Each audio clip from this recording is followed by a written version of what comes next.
Magtatapos pa lamang si Yanyan ng grade 6 nitong taon nang malaman ng kanyang inang, tatawagin natin sa pangalang Lorna, na buntis ang kanyang anak. Di naman kasi yung palda niya. Iniisip ko baka buntis siya.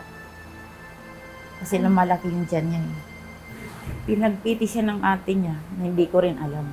Sinabi na lang nila yung pag-uwi nila. Galing sa Cavite. Hindi agad umamin si Yanyan sa kanyang inang si Lorna. Yung kapatid po ng asawa ni ate, sinabi niya po kay mama na buntis ako. Nilaganid po siya.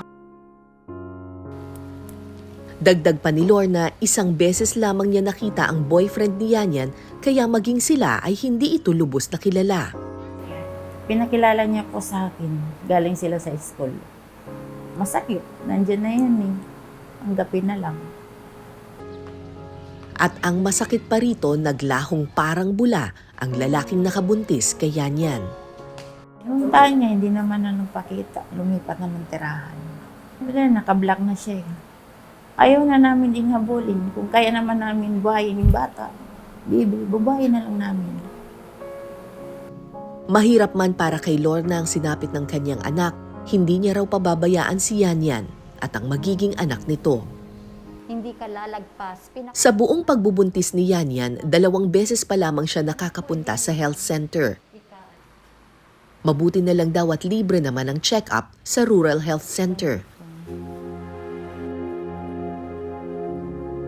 7 buwan ng buntis si Yanyan, kaya minabuti naming muli siyang mapatingnan sa mga espesyalista. Sa pagkonsulta namin sa health center, nakitang maliit ang sukat ng bata sa tiyan ni Yanyan. Parang maliit itong tiyan mo. Parang hindi siya ang liit. Kumain ka kasi medyo maliit lang ng tiyan mo. Nahanap natin yung heartbeat. Yan yung heart tone. Yan yung Yan. Yan yung tibok ng puso ng anak mo. Narinig mo? Yan. Okay naman po sa ngayon ang baby. Maganda ang tibok niya, 147, nasa kaliwa siya. Nandito na, kumbaga, nakaposition naman siya. Hi, good afternoon. I'm Dr. Chua. At dahil pwede na ring malaman ang kasarian ng sanggol na dinadala ni Yanyan, minarapat na rin naming patingnan siya sa isang obstetrician gynecologist o OB-GYN para maipa-ultrasound. Gusto ko po sana na babae si baby para po pag laki may masuplayan po ako.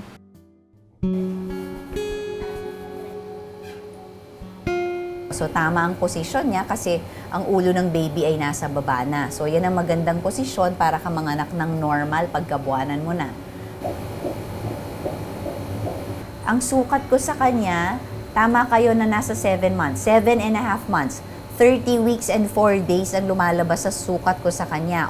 Wala man ako nakitang abnormality, tama rin ang posisyon niya, tama ang placenta, ang dami ng tubig.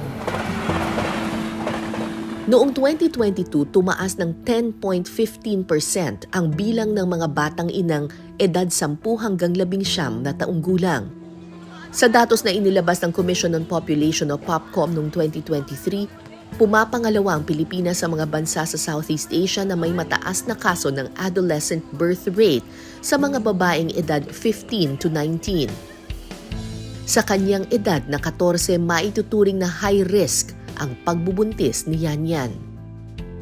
Hindi pa sila mature enough para mag-handle ng situation like pregnancy. So, physically and emotionally, hindi pa sila ready. Ang katawan nila, ang mga teenager, pwedeng mas madalas sa mga teenage pregnancies ang nagkakaroon ng mga anemia or hypertension, pre-eclampsia, yung tumataas ang mga blood pressure nila pagkabuntis. Pwede rin magkaroon ng mga abnormalities ang baby or yung mga premature deliveries or maagang panganganak ng baby dahil hindi pa nga sila ready.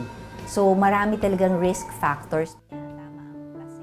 Kaya payo ni Dr. Chua, so kahit na teenager pa ang ating pasyente, kailangan ng regular na check-up. Unang-una, kailangan ng maliit pa lang yung pregnancy, nagpa-check up na. And then, ang regular na prenatal check-up, usually monthly lang naman yan hanggang maging 28 weeks. Tapos, more than 28 weeks up to 32 weeks, usually mga every 2 weeks na yung kanyang check-up. Hindi natatapos sa pagbubuntis ang paghihirap ng mga menor de ina. Sa oras na nailuwal na ang bata, panibagong hamon ang kanilang haharapin.